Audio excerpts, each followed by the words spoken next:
Year of the Mecha has covered all manner of giant robots, both original and pre-existing. In today's game, we're covering the granddaddy of them all, the OG. Tetsujin 28 Go. Yeah. Neff's here. She's I'm here for here. this momentous Yeah. occasion. 30 weeks I was in. I was not supposed to be here, but I'm here anyways. Hello. This isn't even the first stream this month where it was like, this wasn't even like the original plan, but we still got someone to be on anyway. Well, it's a good thing I had like my schedule freed up for today because I wanted to see this game too. Yeah, it's another game by our good buddies at Sandlot, your friends and I. Yeah. So I only like have a cursory know-how of Tetsujin 28. I just know about Giant Robo and what I've seen of Tetsujin in Super Robot Wars, and that's it. Yeah, and you mentioned Giant Robo. Both of those created by the same person, by Mitsutaro Yokoyama, a classic manga creator from the old days of the medium. Yeah, so what we're seeing here is the granddaddy of all mechs, basically. Yep.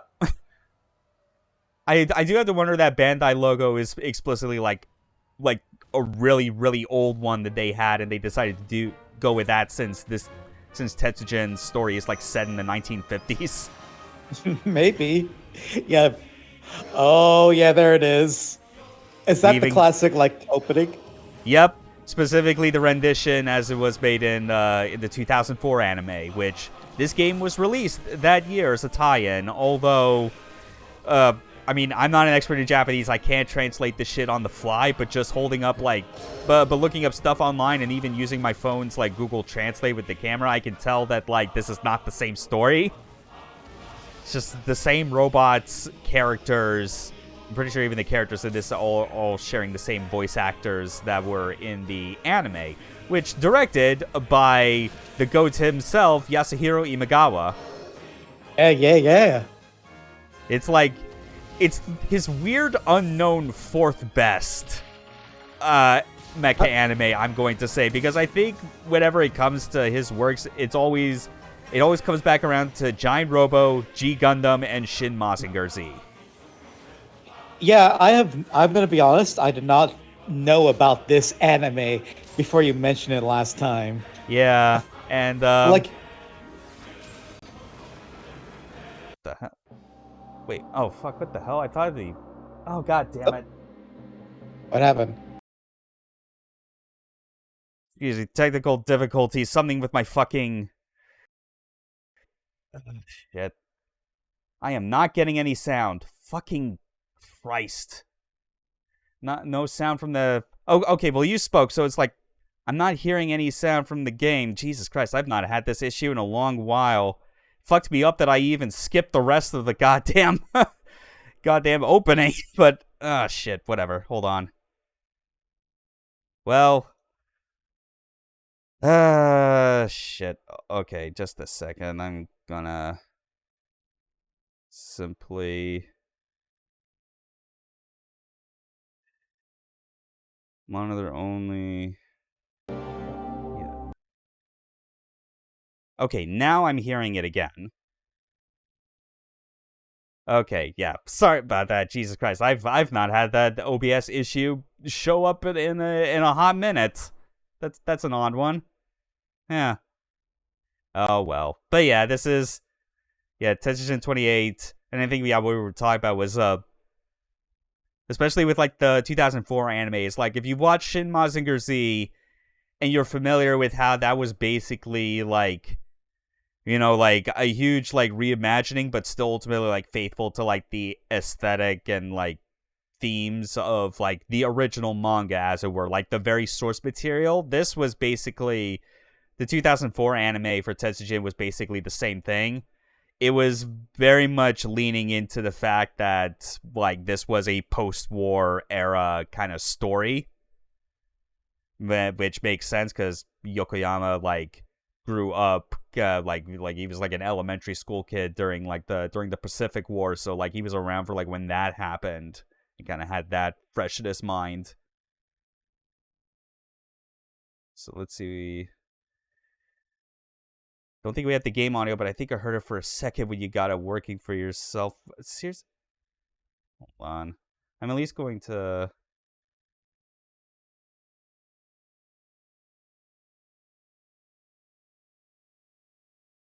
I mean, Oh, wait. Oh, shit. Okay, no, hold on. I see what's going on. I gotta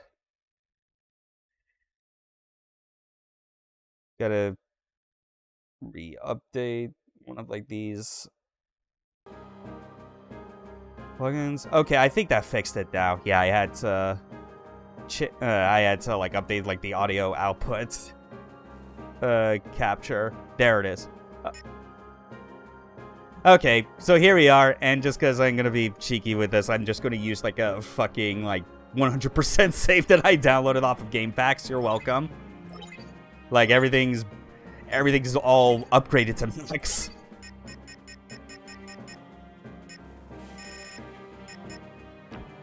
Well, so this is something that also should be, like, explained for extra context, because this is by Sandlot, and you know, it's another one of their remote control robot games. But more importantly, this was their remote control robot game they released after the original Earth Defense Force. And if you're familiar with how kind of like the content loop, the grind of EDF usually goes, you might recognize a familiar thing or two, like once we get into gameplay proper.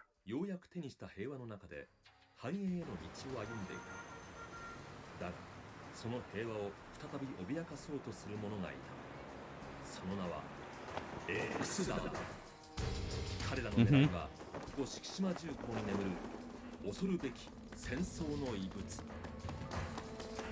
Yeah. Grandizer. Like the only vestiges of that are gonna ever exist are just as like small sub points in a Super Robot Wars game.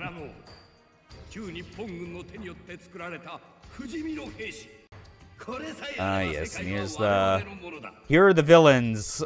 Little like X gang or like X Syndicate, but although in the anime, like, they're referred to as the Peace Syndicate, and like they're the villains of the anime that don't actually factor into the events until like the final third, because the anime is like set up in a way where it's a lot of like seemingly disparate stories for the first 2/3 that like the running theme between them is how, you know, post-war Japan, they're trying to do everything they can to like get out of the shadow of where they were like during the war and being occupied because they lost.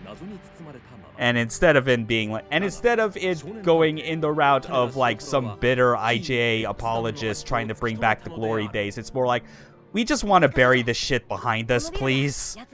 And unfortunately, a lot of the incidents that occur in the anime, like the weird isolated incidents that pop up, are all related to some people that were involved in some dirt during the war, and like the ghosts of their past coming back to haunt them.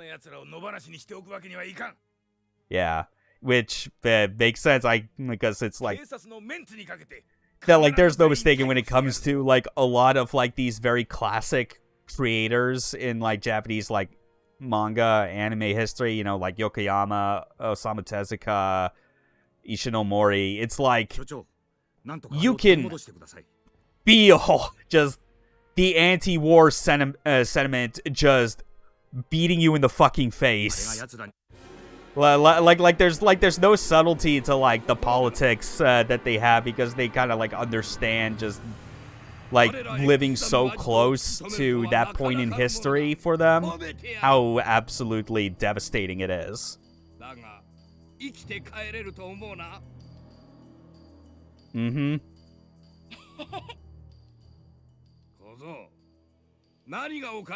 Yeah. Like the parallels to IJA, like in the Principality of Zeon, and even a bit of the Nazi Party if we're going by like certain color schemes used in their flag. You know, just like warmongering, like race supremacists.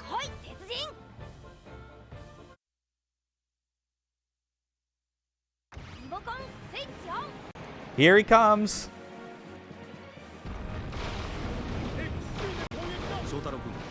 Hmm?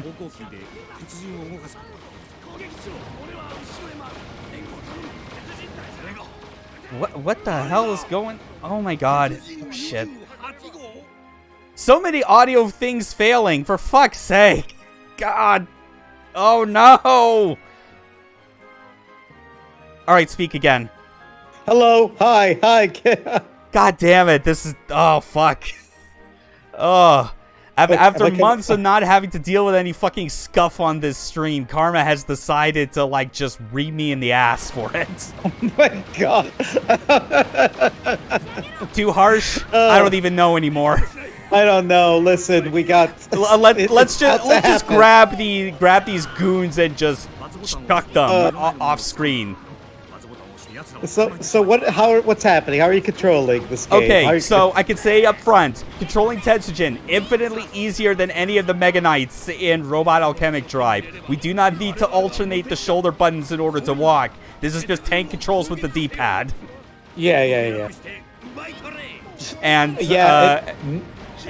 and because of that, we do not use the analog sticks to control our arms.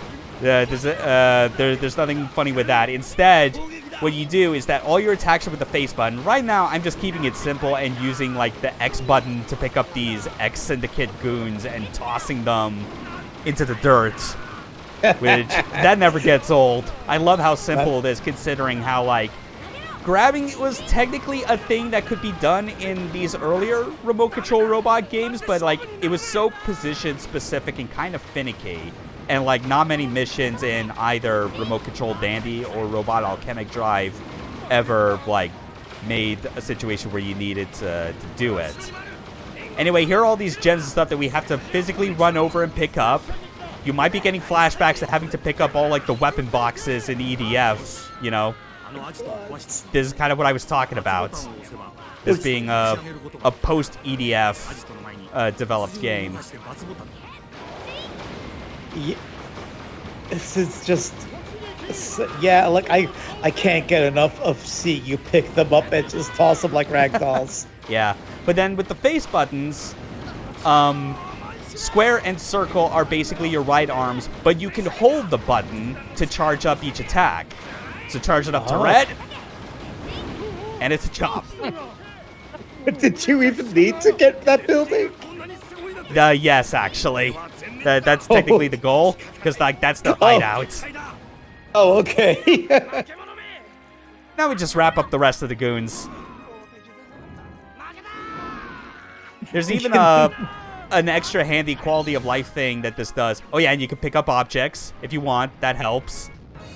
But you can see like there's even like the little red line coming out of Tetsujin, which is like a handy visual indicator of this is like, you know, if that lines up with like an enemy robot in front of you, you can feel confident knowing that, you know, a long-range attack or something you're going to throw will actually hit them. Because that's obviously a problem that could show up in the previous games. You kind of had to eyeball it and hope for the best that perspective wasn't failing you.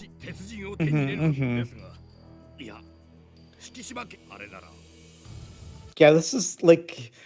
I know it's like the same pedigree as like... Rad and all those other... And the other game which I'm blanking on, you just mentioned. Remote Control Dandy.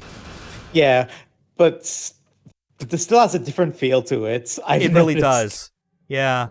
And I like it as, and the thing that I like about how it handles it is that it acknowledges, you know, that Tetsujin's remote control box is not a DualShock.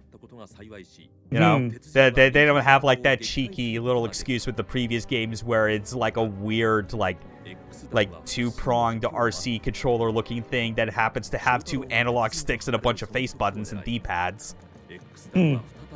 But here it's like, yeah, it's that little box with 3 dials, and as you can see, like, the 3 dials, as it were, corresponds to the 3 types of attacks, which are like left arm, right arm, and like center attack special. And like those knobs will like rotate and change in color the longer you hold down the button. Right. And even and as well, like to add even more to like the different feel this has, you know, we're in 1950s Japan. We're not in the era of like modern day like sprawl of skyscrapers. You know, this is just the Japanese neighborhood. Yeah. We have moderate-sized buildings. Yeah, moderate-sized buildings, which like means the moderate-sized robots still manage to feel absolutely like huge and just overpowering. Yeah, absolutely. And what this game does as well that highlights another thing that that like the previous games, or at least Robot Alchemic Drive was able to do, is you know, they would at least come up with scenarios where you had to do things as your human character. But like in, oh hey Arian, how's it going? Hello. Check it out, good old Tetsujin 28. Gigantor for everywhere else in the world, I guess, if you're familiar with that name. Anyway, but with this game, very early on, it teaches you that, oh yeah, it is useful to do things as Shotaro, because we gotta punch the shit out of the dude controlling Tetsujin 27, like the previous model. You can see like the sort of electric beam kind of controlling it, and we gotta chase after this asshole and punch him. I love that little slap he got. That's such a wimpy. Yeah. Boy detective. Yeah, I mean, he's just a kid. What are you gonna do? Get back here, you asshole! Oh, there's a I'll Mecha chase you escape. to the ends of the earth! Sucker! Yeah, although this is kind of dumb, just how...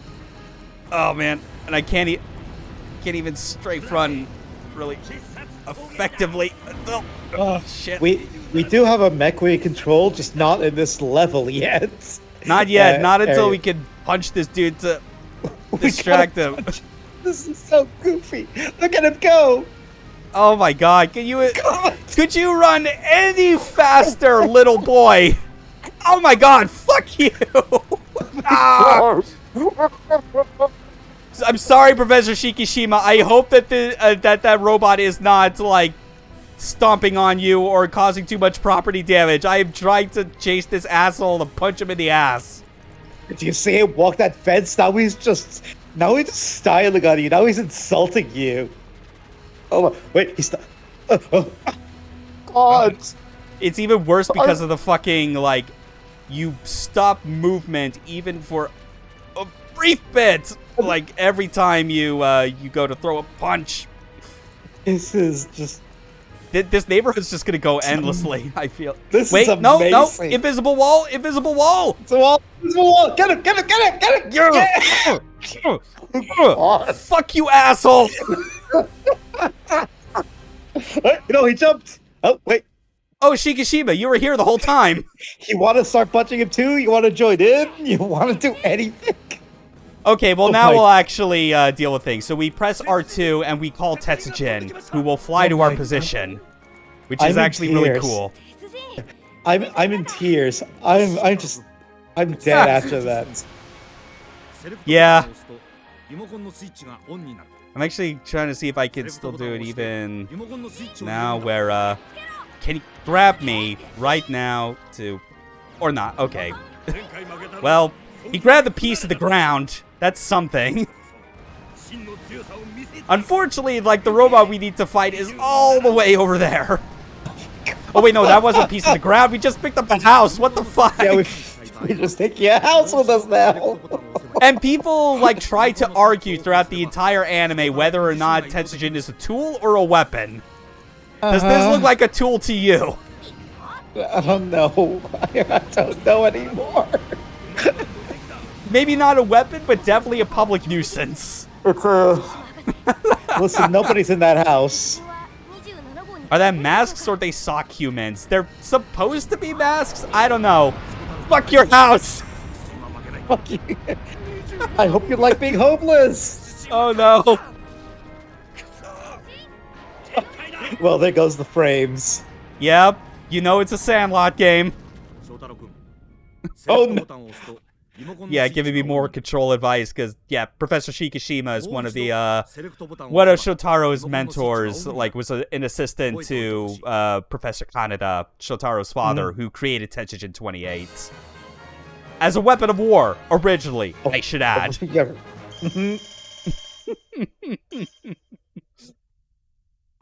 We saved the city, Patrick. Yeah. Something like that. Yeah, but this is still, you know, it's a different kind of remote control robot, but it is still filled with that Sandlot charm. Yeah, definitely. So let's find another iconic robot, the Black Ox. I do mean it when I say iconic, because you can look at the general silhouette and how just, like, other robots after it have taken after, like, that black color scheme and, like, two-horn design. Just look at Get a Robo.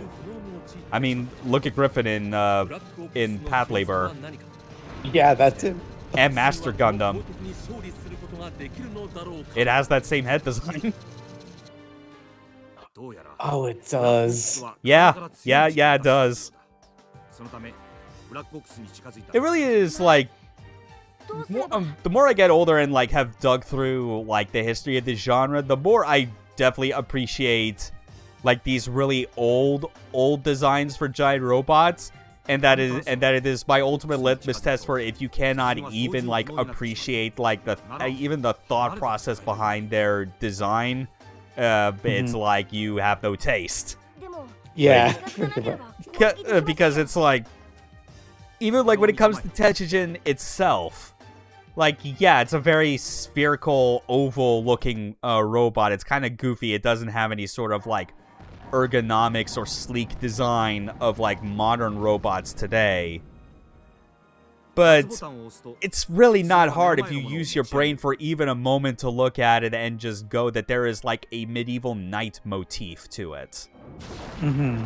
You know, like the helmet in particular, or even with, like, the sort of, like, just the vertical mohawk almost looking fin on top of it, just kind of like almost like if it's a Centurion helmet or something like that. Well, so you just toss that house into another house. We're pinning that entirely on Professor Shikishima. He was doing that for the demonstration. Oh, okay, I hope nobody was in those houses, Professor. Don't worry, they were evacuated. Okay, good. Don't worry about the logistics. But yeah, like, there's a reason these designs are iconic, why they're still remembered to this day. And they at least have stuff going on where it's like, you know, if you did want to update them to add some of those more sleek designs or ergonomics, you could still do it, and it will, like, and it will still work. Anyway, Black Ox is attacking. The tanks, the JSDF are doing a pretty shit job at dealing with it, like always. Having to chase after the Tetsujin when I move it just a bit forward every time, still kind of annoying. This is one of those things where, like, why I still really like Remote Control Dandy SF, because it has the insane concept I described where you can control both the robot and oh Jesus! Oh my God! Oh jeez, the phrase. It's got something to do with them being so good in their simplicity, and yeah, exactly, Arian. Yeah. Yeah, sorry. I was just distracted by the fucking I was not expecting to suddenly be in a Toho game all of a sudden. Just all the bullets being fired at you. Ah, fuck. Ooh. Yeah. Wait.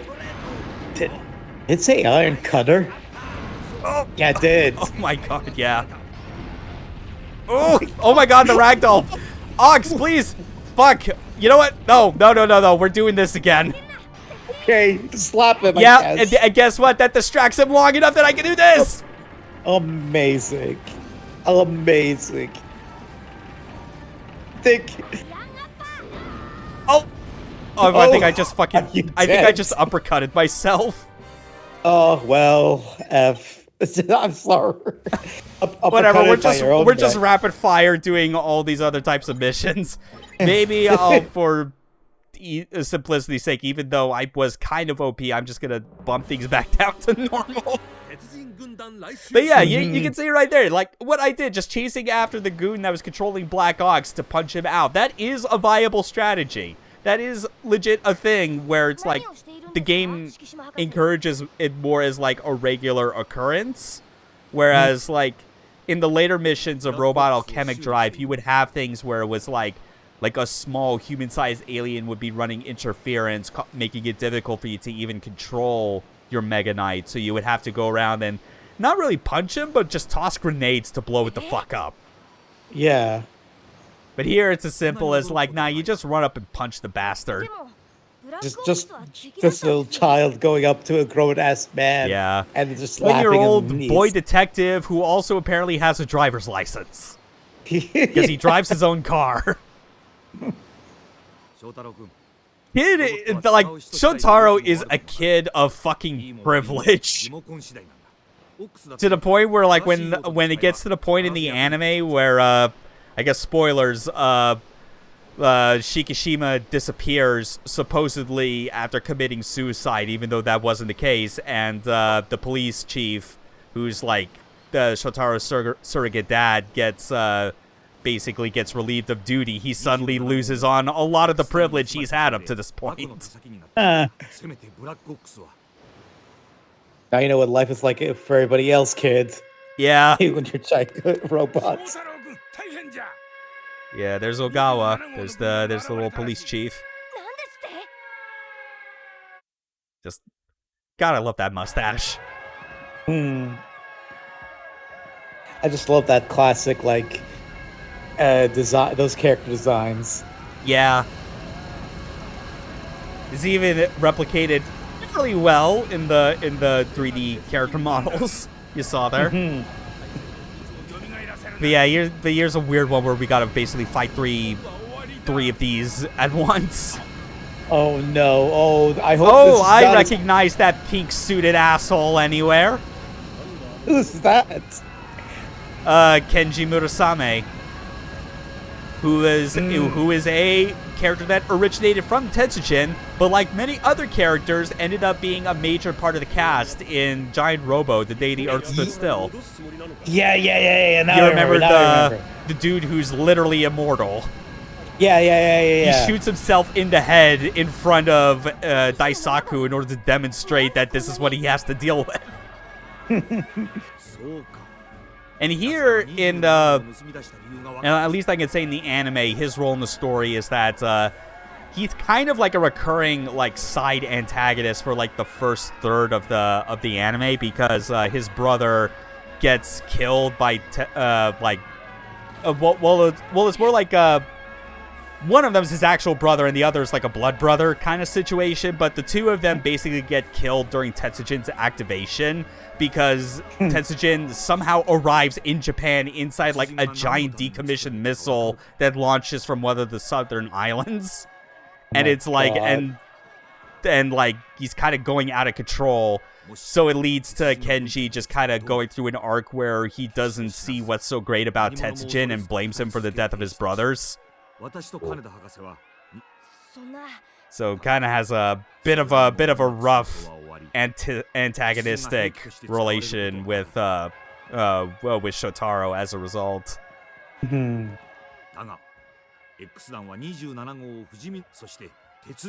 gonna skip all this. I can't translate it. It's just we gotta do something about these three robots just going on a rampage. If only if any of this was actually in English.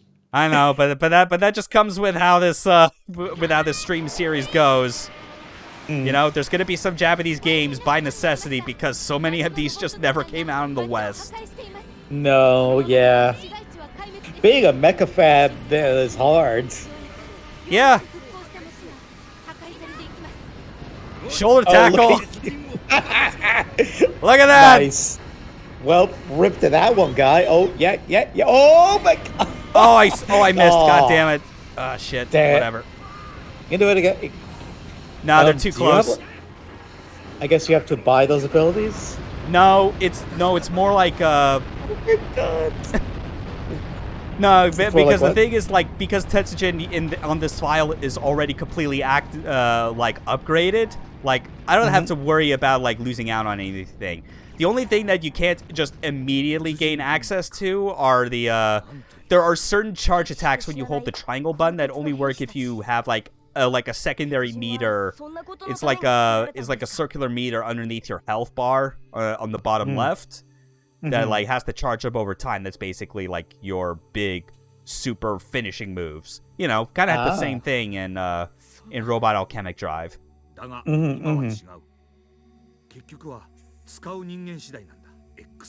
yeah, like that charge attack's really fucking powerful. But then again, considering we were fighting 3 Bacchus, I believe is like the other like official name they have. Like they're 27 because it's like it's called Tetsujin 28 because they went through 27 other prototypes beforehand until they got something that worked. I can't believe I didn't think of that. That just sounds like, yeah, of course that would be the case. Yeah. That's why he's called Tetsujin 28. Wow. Yeah, he's the 28th Iron Man. Oh my or God. Iron Knight, I guess. No, I guess it would be Iron Man. Because Iron Knight would be Teki, which was like the that was the Japanese name for Steel Battalion.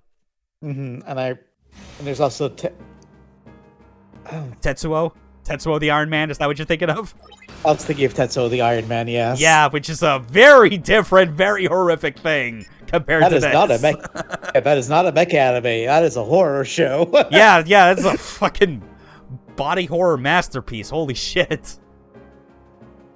Anyway, I think this is the one I actually want to show because this demonstrates something that I was trying to show off on the mission where I was chasing an ex-syndicate goon halfway across the town just to punch him. Because I was like, because that's another thing with this game is that there are some missions where it's like, for whatever reason, like I guess Shotaro might be in a situation where he's not able to like move very well or far, so like right here, so you gotta get Tetsujin to pick him up and carry him. I only know that by name. Always wondered if it was worth a watch. About Tetsuo, yeah, it's I mean, it's very gross. I mean, because it's about a man whose entire body is turning into metal. So yeah, like we can't move very well right now. Oh, that's just very briefly. If you like body horror or just like old classic body horror movies, then it's worth a watch. But yeah, go in cautiously is what I'll say. Yeah, it's like it's very stylistically designed just because the whole thing is in black and white and it does some like real fucking weird I can't even really call it animation because it is all live action, but they just do shit with like the framing and like kind of stitching together scenes that it's almost stop motion in a way. Yeah.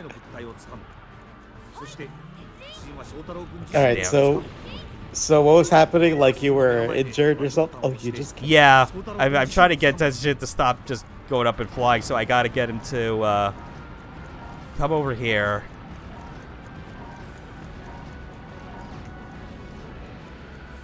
Somehow I can still jump. I don't know how that makes sense, but there we go. Now we get to ride in Tetsujin's hands. Hey, look at that. And better yet, we can fly! Yeah! I can fly! Hey! You can fly! Hey! We can fly! Hey! Moto! But can you put him on your shoulder? Can he be... No, that's only Giant Robo.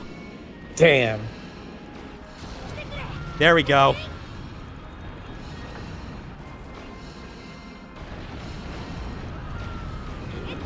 Oh, wait, don't throw me, god damn it! I meant put me down. I didn't know you could throw yourself. I forgot as well. So anyway, let's deal with Bacchus. Oh shit.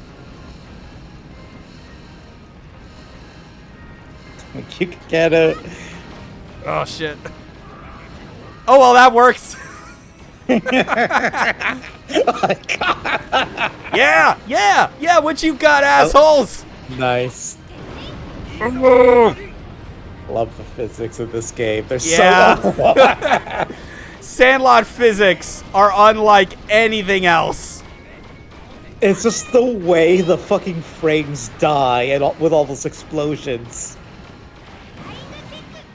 Oh, missed. Whatever. You know, maybe this farther back. Oh yeah, and there's also the fact that we still got like a like mini radar as well. Oh, god damn it! Like as soon as I am ready to actually get the dive kick off, the asshole is like way too close. I'm just gonna stomp on this. Just stomp him. Okay. Except like, wait, I can't see. Well, Yeah, that's the thing. That's the thing about Sandlot games is they might not be the most technical of all games, but they got spirit. yeah. And like the nice thing, the neat thing that's real neat as well, like with the with how the attacks work, and that you have to basically like charge, like the attack, like with the button, as it were. Much like in any other like games, action or fighting games, especially where there's like some sort of like hold inputs. Just because you're in the animation for something else doesn't preclude the ability to like still charge up the other inputs while the animation is going. Nice. So you could like get level 2 left and right hooks kind of in a chain back and forth if you time it right. Anyway, there's I know there's like another Bacchus that's like the red square at the top. So there we go. Let's get ready to head to the scene. Fly, Tetsujin! Fly. Tobe. And there you go. Like, this is for real. Like, I think when I got to this point, when I was playing through the game, I was like, yes, this is... Like, it's the sort of thing where it reminded me how much I wish there was, like, a more officially supported... Oh, god damn it. Tetsujin, you need to do a better job of actually putting me safely on the ground. Not just toss you away. I forget. There's got to be like a button I'm missing for that shit or something. So I don't know. Let's back things up. In fact, with the actually we got like the blue meter. Oh yeah, and that's right. You can even do the charge while you're... There's the dive kick! Yeah!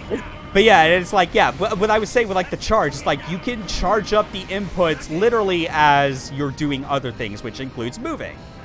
So let's charge up all the way. Hopefully this should be enough. Unless... Oh, the meter isn't charged up all the way. God damn it. Still charging.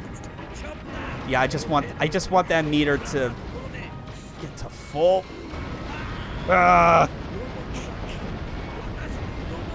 Well, that works at least. Shoulder tackle still helps. Shoulder tackle OP. Anyway, yeah, no, let's just like get it off. There it is. Oh, just headbutts you into the fucking ground. Oh, man. God. That rules. Yeah.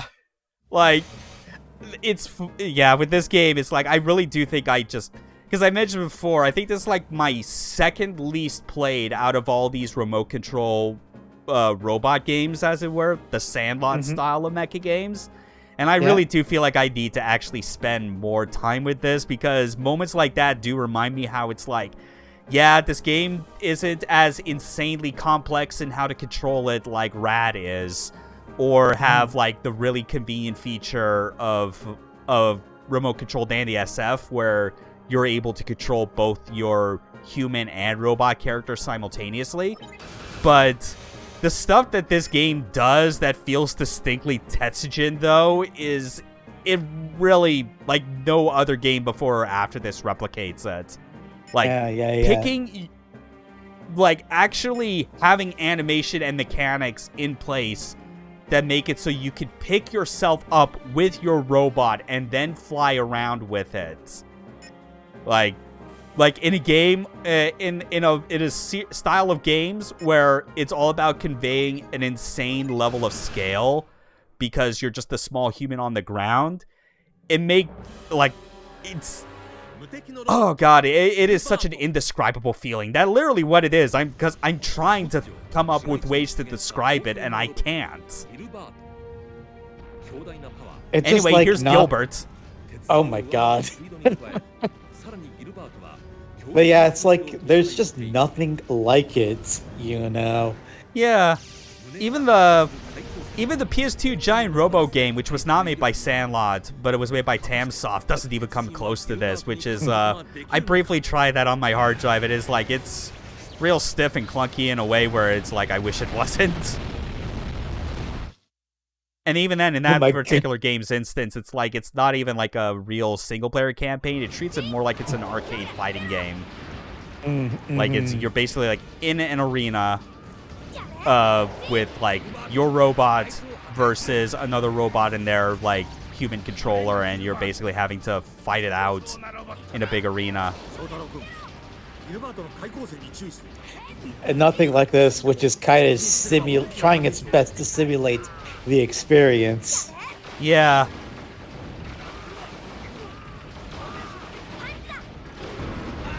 Yeah, there we go. Look at that. Oh, yeah. Oh, yeah. Toss away these these X goons. Again, I keep wanting to call them like P Syndicate goons because that's what they're called in the anime. Yeah, fuck you, like, Gilbert. There was so much build up for that, and you just one-punched it. Yeah, I used the dive kick to close the distance and deal damage, and then I used just my fully powered, like, right punch attack. Yeah, great. I fucking love this game. Again, there's just...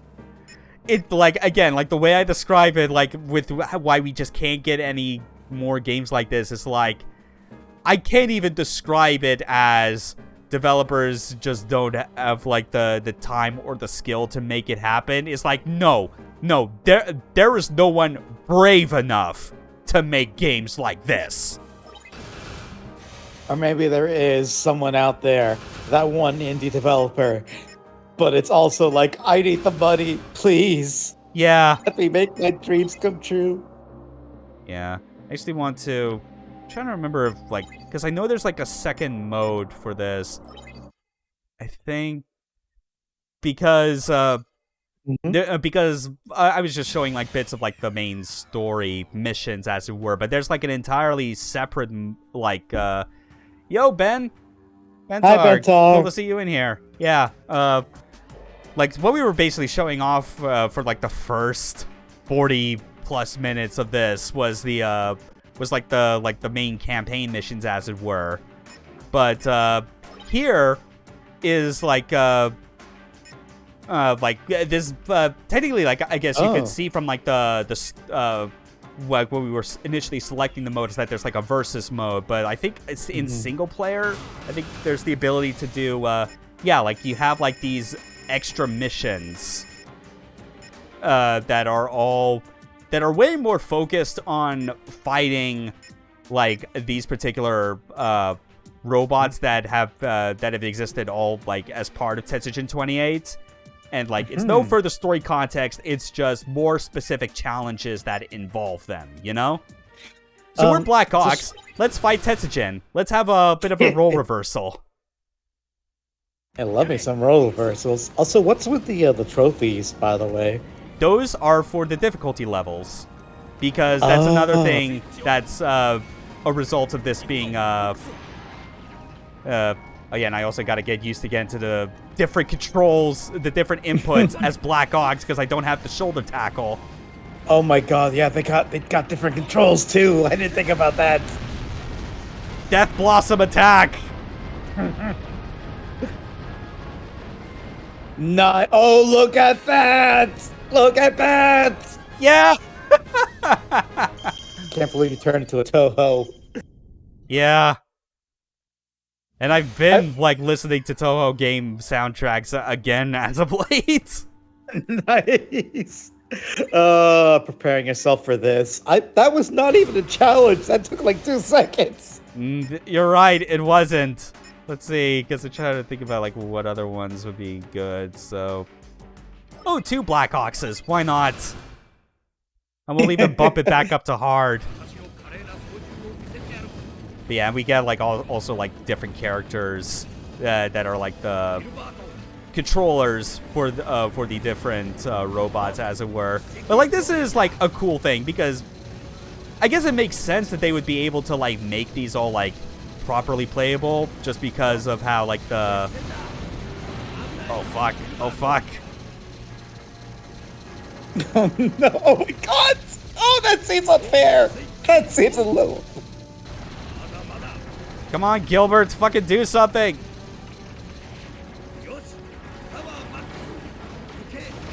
Oh shit! Fuck! You useless piece of shit! Come on! Come on! Oh my god! I swear I'm invincible! I swear! Oh my god! Ah! Fucking Black Oxes are gonna give me an NWO beatdown! Oh my god! They're gonna take the belt away from you. Fine, you know what? Oh my god. Yeah? Yeah! When in doubt, just slap the other guy.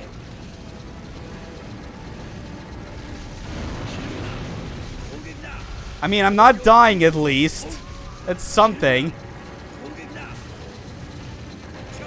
Yeah. It's like, what in the hell? Unless... Oh my god. Fuck, this really is the sort of thing where it's like, I really should be, like, at the very least using, like, my Google Translate app to actually, like, oh my god. Just... Who, what? Hold on. Punch this guy out again.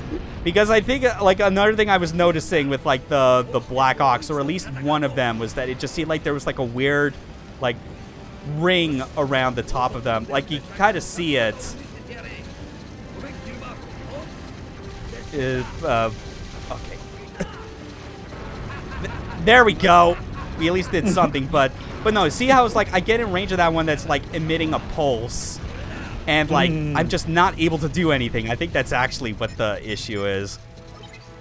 Yeah. Almost like I probably should have gone in with, like, something that has proper long-range capabilities. So, honestly, we're just gonna go with, let's go with, another robot. Something else. All the way at the end. This big chunky boy. Yeah. And, you know, actually, fuck, do I even still have it on my phone? Like, the... Yeah, I'm just gonna... If it does, let me... Yeah, camera. Jesus Christ.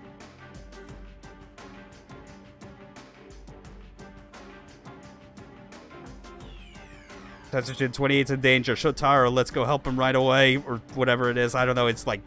all this kanji. It's having a hard time. Oh, wait, though. It's Oxvision. You're watching the struggling Tetsujin from the top of the cliff. The robot core is huge. Tetsujin 28 goes in danger. Shotaro-kun, let's go help him right away. Okay, that's the best translation I can muster. God damn it. And we'll just go with, like, the last robot on the list. Fuck it. Yeah, whatever. Let's go with it. Let's go. Yeah, but yeah, with the 5 trophies, that corresponds to the 5 difficulty levels. If you remember. Oh yeah, and the one that's, like, in control of, like, the robots that you saw, like that dude that had a little bow tie. That's us. That is Professor Big Fire. Allegiance or death. Isn't Big Fire in in Giant Robo, or am I misremembering that? Well, no, Big Fire's like the name of the organization in Giant Robo, the OVA. But here, like this is the name of the dude. He's like another wartime professor who's like involved with like the peace syndicate. But yeah, like all these robots are just ganging up on Tetsujin.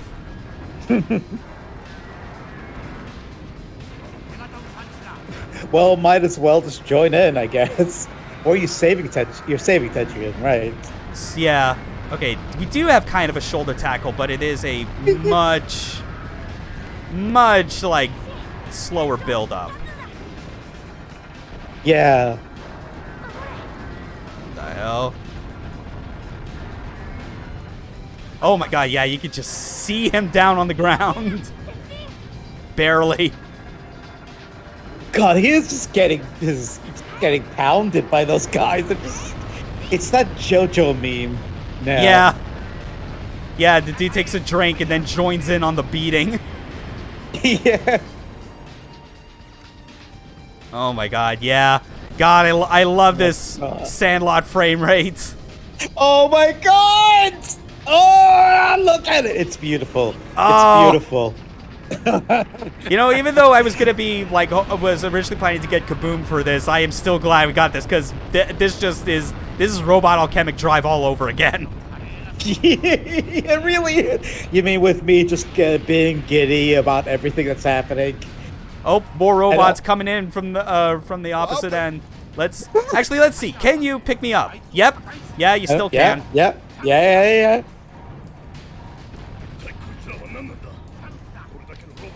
I can't fly, but I can jump. That's good enough, I think. Look at you go. Oh, but guess what? Even with him still, with Big Fire still in his arms, I could still. Awesome. Well, I could still do some semblance of a shoulder check. Doesn't quite work. You know what, Yeah. Tetsujin, you just wait there for a moment, buddy. Ow. Oh my god. You're still okay, I think. Yeah, I'm okay. My dual shock is vibrating like fucking mad, though.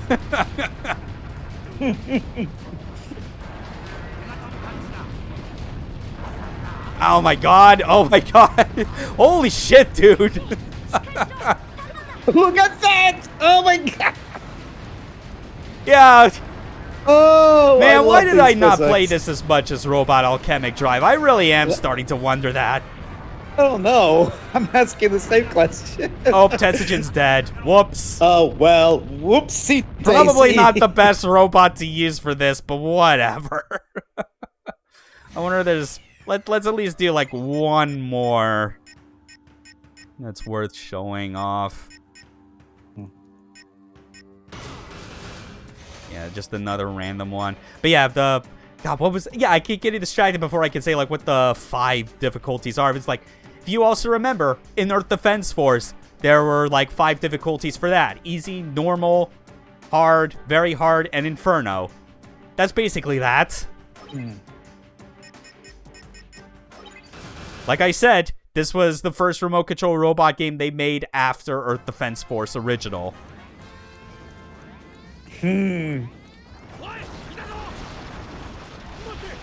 Anyway, this one we're not even Well, we don't even have access to the robot yet because yeah, they're interfering our ability to summon it. So, well, gotta go punch dude. Time for another chase through the neighborhood. God, oh my god. I hope this doesn't take as long as the other one, or maybe it does. Maybe, I don't know. I'll probably die before then. You're getting zapped by all those dudes. Oh, I think he stomped on himself. Oh, I'm dead. Good. No. Yeah, you're dead. Yeah. Fuck it. Let's try actually a different mission that doesn't start us in that situation.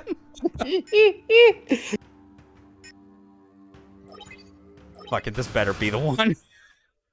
And I think after that we might actually call it quits because, like, this may not be a long time, but it is a good time. Sometimes that's enough. I think we've had some good times here. Oh, yeah.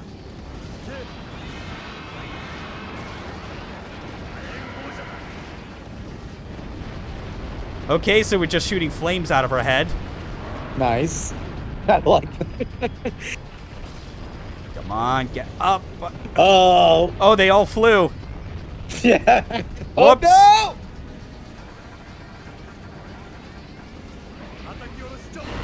Oh, no! Where? Just the overhead slam. So much bigger than those other two, I know. Yeah. God.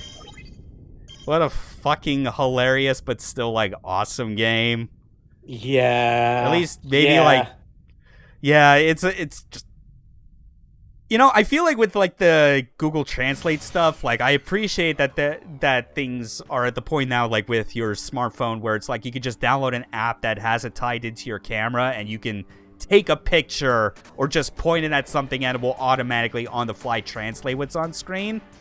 But man, I would greatly appreciate if I could just have, like, a similar app that's for my desktop so I could just not have to hold up my phone for the whole fucking thing, because I would like to at least know a bit more of like what's being said, especially in those, like, kind of like cinematics in, like, the main campaign.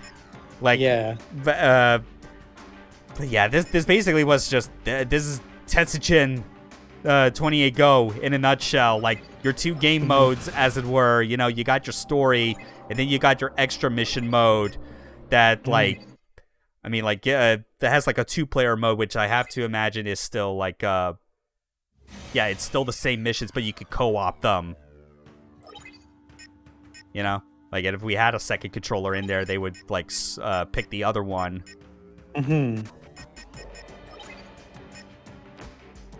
Yeah, God, what a wild fucking game. Like, oh, man. What else is there to say? We kind of described, like, just the major points about it, like, just kind of talking about, like, the general idea of Tetsujin 28.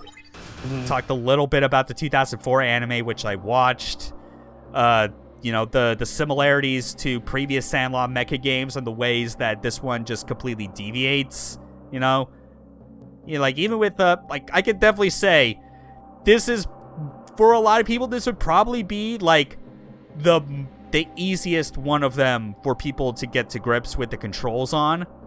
Because it's like, I mean, it's tank controls, but you're at least using the D-pad. That's at least something that is associated with movement in other games.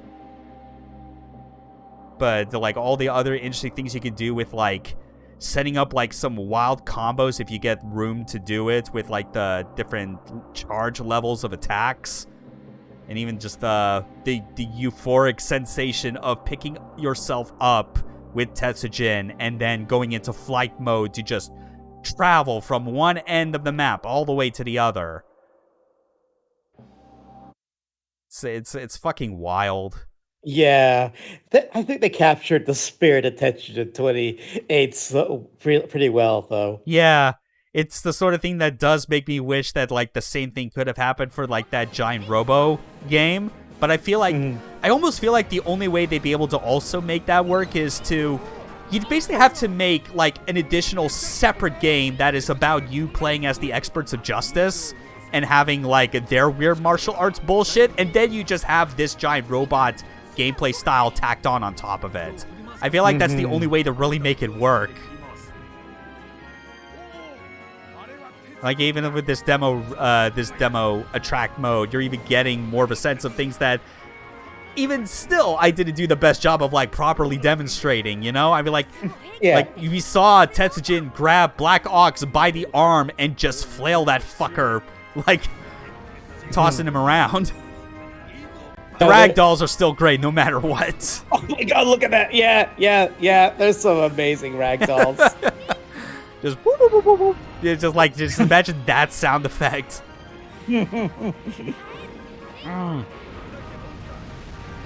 god. And there's not many more remote control robot games after this that'll be worth showing, because next month... Oh, wait, what the fuck? There's a 4-player mode in this? There's a 4-player mode? What the fuck? Even I didn't know this shit. What the fuck? It looks like it's kind of different. I don't... Yeah. No. All I know is I need a multi-tap now. I need it for something other than the bouncer. God damn it. Oh my god. This game just keeps on giving. Again, it's like, I played this, but clearly not enough. Not enough is rad. That's something that needs to be rectified, I think. I think you said, like, why you didn't play this as much as, like, the other two. And I think it's, like, probably also because this is Japanese only, and they're so far. Yeah, but I played all the way through Remote Control Dandy SF, and that's all in Japanese, too. Just the thing that makes that interesting is, like, again, well, I don't know yet. Maybe, I was thinking maybe I'll have you on for that, but that's also in August. And August is pretty much stacked as, like, you're already on for 2 games that month, I should add, because I guess now that we're at the end of July, like, most of August is basically going to be all FromSoft month, because, like, after this is Armored Core 9-Breaker, then it's Metal Wolf Chaos, then it's another Centuries episode, and then as a break from all the FromSoft Mecha games, it's Remote Control Dandy SF, like, capping off the end of August. Like, August is packed, and I'm just like, I don't, it would almost be, like, fun just to, like, have you on for Remote Control Dandy SF, but that's 3 games at that point. And at least off the top of my head, SF doesn't have the ragdoll shenanigans that this does, or Rad, which I think makes sense because it was made by a different developer, but it's still weighty and feels awesome. I'll figure out, like, who to get to be on for that one in time, but at least thanks for being here for today. This was more magical than I could have hoped for. I'm glad I was here to witness that and the chase in the beginning. Oh my god. The chase. Okay, no, this is actually what this is. This is the multiplayer mode. Oh yeah. I'm not reading all like these. Let me know when Metal Wolf Chaos is on. That's one of the most hilarious games ever. Yeah, that'll be 2 weeks from now. Yeah, because next week, Cool Guy will be back as we go through 9-Breaker, the next Armored Core game. But yeah, at the very least, if all goes according to plan, most if not all these will still be on Saturday, same time as always. But yeah, it's a short but very wild and eventful stream this morning. But we'll see you all for next week as we go into the Wing Commander Academy of Armored Core games. And you should all just come and check that out, IFO. Yep. Let's go watch it. You all better watch it. I'd rather keep showing mecha games that actually make me happy instead of thinking about the one coming out that will possibly make me unhappy. We're not going to talk about that anymore. Have a good rest of your weekend, everyone. Take care. Goodbye, everyone. Game over.